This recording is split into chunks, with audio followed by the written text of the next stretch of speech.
सभी को मेरा प्यार भरा नमस्कार। मैं हंसी जोशी एक बार फिर से आप सभी का वार्म वेलकम करती हूँ मेरे YouTube channel self development with हंसी जोशी में। इस चैनल के माध्यम से हम राष्ट्रीय सेवा योजना यानी कि नेशनल सर्विस स्कीम, जो कि छात्र छात्राओं के व्यक्तित्व के विकास हेतु भारत सरकार के द्वारा चलाई जा रही है, उस पर हम चर्चा कर रहे हैं। वर्तमान में हम राष्ट्रीय सेवा योजना की जो बीसी परीक्षा पाठ्यक्रम है उसके संदर्भ में हम काम कर रहे हैं। तो इससे पूर्व भी देखिए, इसकी जो पाठ्यक्रम है उसे हम टॉपिक वाइज कंप्लीट कर रहे हैं। तो इससे पूर्व मैंने आपको 2 टॉपिक्स कंप्लीट कराए हैं, जिसमें कि राष्ट्रीय सेवा योजना का इतिहास है और राष्ट्रीय सेवा योजना का संगठनात्मक स्वरूप। तो आप इसको मेरे जो इससे पूर्व के वीडियो हैं आप उसमें देख सकते हैं। वर्तमान में आज जो हमारा टॉपिक है, जिस टॉपिक पर आज हम काम करेंगे वह है कार्यक्रम अधिकारी। देखिए, कार्यक्रम अधिकारी यानी कि पीओ मैंने लिखा हुआ है। पीओ मीन्स है प्रोग्राम ऑफिसर। ठीक है। तो प्यारे बच्चों, यहां से जो है एग्जाम में 3 नंबर के प्रश्न पूछे जाते हैं कार्यक्रम अधिकारी से। बहुत ही छोटा सा टॉपिक है, बस कुछ जानकारियां आपको कार्यक्रम अधिकारी के बारे में होनी चाहिए। तो वही मैं आपको इस वीडियो में आपको बताऊंगी। देखिए, सबसे पहली बात है कि कार्यक्रम अधिकारी कौन है। तो देखिए, महाविद्यालय स्तर पर या विश्वविद्यालय स्तर पर या विद्यालय स्तर पर जो है राष्ट्रीय सेवा योजना की जो गतिविधियां हैं उनको संचालित करने की जिम्मेदारी जिसे दी जाती है, हम उन्हीं को बोलते हैं कार्यक्रम अधिकारी यानी कि प्रोग्राम ऑफिसर। ठीक है। तो प्रोग्राम ऑफिसर के बारे में आपने बहुत कुछ नहीं जानना, बस 3-4 बातें आपको जाननी है जो कि एग्जाम में, जहां से एग्जाम में प्रश्न पूछे जाते हैं। तो सबसे पहली बात आपको ये जाननी है कि इनकी नियुक्ति की प्रक्रिया क्या है। ठीक है। नियुक्ति प्रक्रिया। तो देखिए, नियुक्ति प्रक्रिया के अंतर्गत क्या होता है, जो कार्यक्रम अधिकारी होते हैं ना, उनका चयन कैसे होता है। देखिए, महाविद्यालय में या विद्यालय में जो होता है प्राचार्य के द्वारा, महाविद्यालय में प्राचार्य के द्वारा और विद्यालय में प्रधानाचार्य के द्वारा जो है इच्छुक शिक्षकों से आवेदन पत्र सबसे पहले आमंत्रित किए जाते हैं। ठीक है। तो यहाँ पर लिख लीजिए, आवेदन पत्र मांगना। ठीक है। तो सबसे पहले क्या होता है, देखिए, प्रधानाचार्य अथवा जो प्राचार्य है उनके द्वारा इच्छुक शिक्षकों से आवेदन पत्र मांगे जाते हैं। तो पहली प्रक्रिया हो गई आवेदन पत्र मांगना।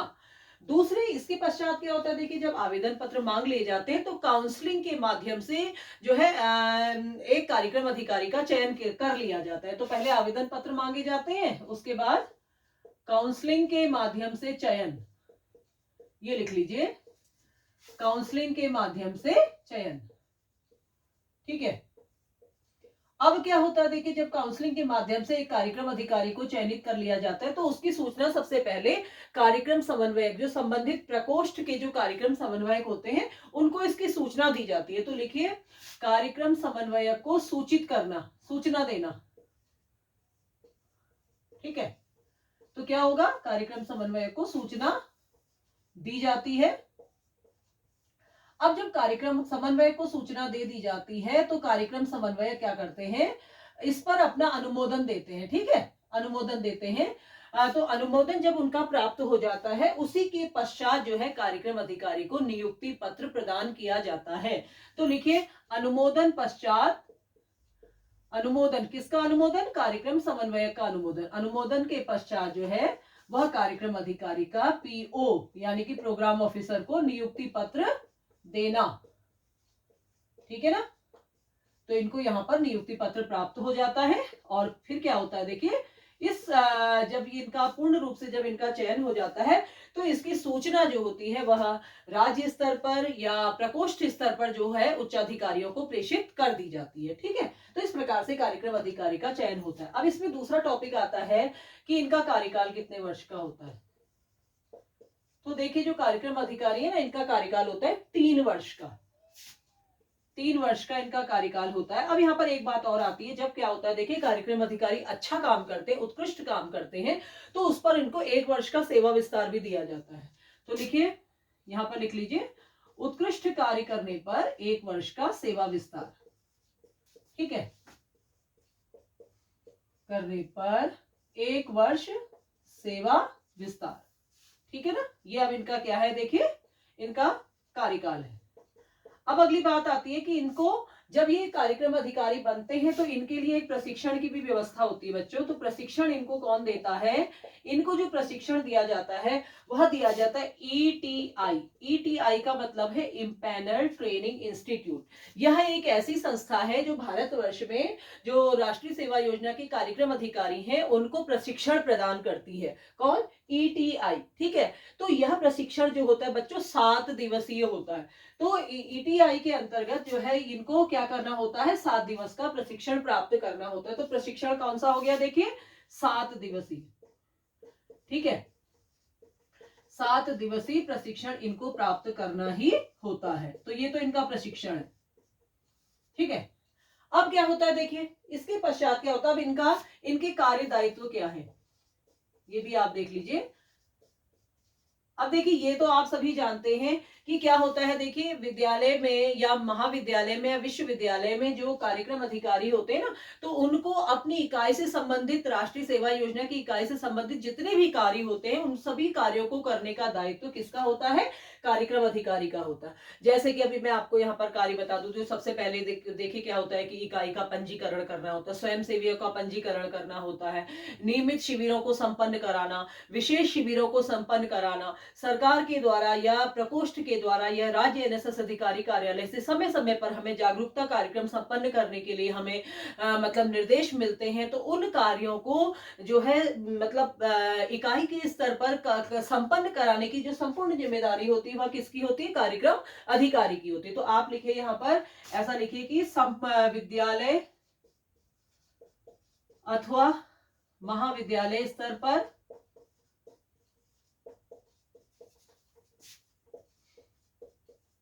राष्ट्रीय सेवा योजना इकाई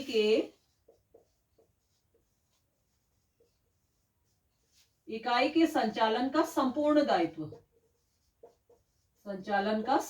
दायित्व किसका होता है? कार्यक्रम अधिकारी का होता है। ठीक है प्यारे बच्चों, इसके अलावा क्या होता है? देखिए ये सारे काम तो कार्यक्रम अधिकारी को करने होते हैं। इसके अतिरिक्त समय समय पर क्या होता है, जैसे कि जन जागरूकता कार्यक्रम भी करने होते हैं संपन्न, जैसे कि मतदान जागरूकता कार्यक्रम है, या रक्तदान के बारे में जानकारी देना है, या अशिक्षा को दूर करने के लिए, अज्ञानता को दूर करने के लिए हम लोग जन जागरूकता कार्यक्रम आयोजित करते हैं, या प्लास्टिक उन्मूलन के लिए। तो वो सारे काम किसके द्वारा किए जाते हैं? कार्यक्रम अधिकारी के द्वारा किए जाते हैं, स्वयं सेवियों के सहयोग से। तो ये है कार्यक्रम अधिकारी के कार्य दायित्व। ठीक है, अब देखिए इसके बाद क्या है, एक टॉपिक और बचा है हमारा केवल, यह है कि इनको जो है यहाँ पर जो है इनके लिए प्रोत्साहन, मतलब जब अच्छा कार्य करते हैं कार्यक्रम अधिकारी तो इनके लिए जो है राष्ट्रीय सेवा योजना के द्वारा कुछ प्रोत्साहन भी इनको दिया जाता है। तो इस प्रोत्साहन में 2 चीजें, सबसे पहले तो क्या है देखिए, इनको एक मानदेय की व्यवस्था है, इनके लिए एक मतलब कार्यक्रम अधिकारियों के लिए मानदेय की व्यवस्था है। तो यह मानदेय पूर्व में तो क्या था, 100 की इकाई पर जो है इन्हें 400 रुपया प्रतिमाह, ठीक है 400 रुपया प्रतिमाह जो है इनको मानदेय की व्यवस्था थी। लेकिन यह व्यवस्था बच्चों वर्ष 2022 तक थी। इस वर्ष जो है इस मानदेय में जो हम लोग को प्रकोष्ठ से प्राप्त होता है इसमें थोड़ा परिवर्तन कर दिया गया है, आंशिक परिवर्तन इसमें हुआ है। अब यह परिवर्तन कितना हुआ है इसके बारे में अभी हमें स्पष्ट आदेश प्राप्त नहीं हुए हैं, तो आगे के वीडियो में मैं आपको बता दूंगी कि अब जो है वर्तमान में कार्यक्रम अधिकारी को मासिक कितना मानदेय प्राप्त होता है। ठीक है, अब है देखिए इसके अलावा मानदेय के अतिरिक्त क्या होता है, कार्यक्रम अधिकारियों को जो है पुरस्कार भी प्राप्त होते हैं। तो 2 प्रकार के पुरस्कार कार्यक्रम अधिकारियों को प्राप्त होते हैं, एक तो होते हैं राज्य स्तरीय और दूसरा होता है राष्ट्रीय स्तरीय। राज्य स्तरीय में जो पुरस्कार है मैंने आपको पूर्व के वीडियो में भी बताया है, उसका नाम है स्वामी विवेकानंद। ठीक है, यह स्वामी विवेकानंद पुरस्कार है, यह क्या है, राज्य स्तरीय पुरस्कार है। एक दूसरा पुरस्कार और प्राप्त होता है, वह है राष्ट्रीय स्तरीय पुरस्कार, तो उसका नाम है इंदिरा गांधी राष्ट्रीय सेवा योजना राष्ट्रीय स्तरीय पुरस्कार। इस प्रकार से ये 2 पुरस्कार भी इन्हें प्राप्त होते हैं। इसके अतिरिक्त उत्कृष्ट कार्य करने पर जिला स्तर पर भी सम्मानित किया जाता है, प्रकोष्ठ स्तर पर भी कार्यक्रम अधिकारी को सम्मानित किया जाता है। तो यह इस प्रकार से इनको प्रोत्साहन भी प्राप्त होता है। इसके अतिरिक्त बच्चों यदि कोई कार्यक्रम अधिकारी अच्छा कार्य करते हैं तो उन्हें क्या होता है, राष्ट्रीय स्तर के कार्यक्रमों में भी प्रतिभागिता के अवसर प्राप्त होते हैं। ठीक है, जैसे कि अभी वर्तमान में अभी राष्ट्रीय युवा दिवस था, तो राष्ट्रीय युवा दिवस में हमारे हमारे उत्तराखंड से जो है पूरी एक टीम गई हुई थी उस युवा दिवस में। उन्होंने प्रतिभाग किया था, जहां पर हमारे माननीय प्रधानमंत्री नरेंद्र मोदी जी भी आए हुए थे।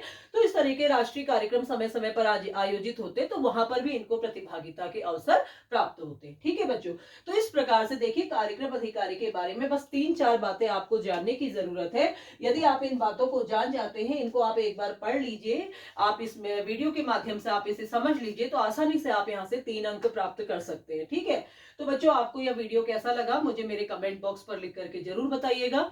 अगले वीडियो में आपसे फिर से मुलाकात होगी एक नए लेक्चर को लेकर के। तब तक के लिए सभी को मेरा नमस्कार।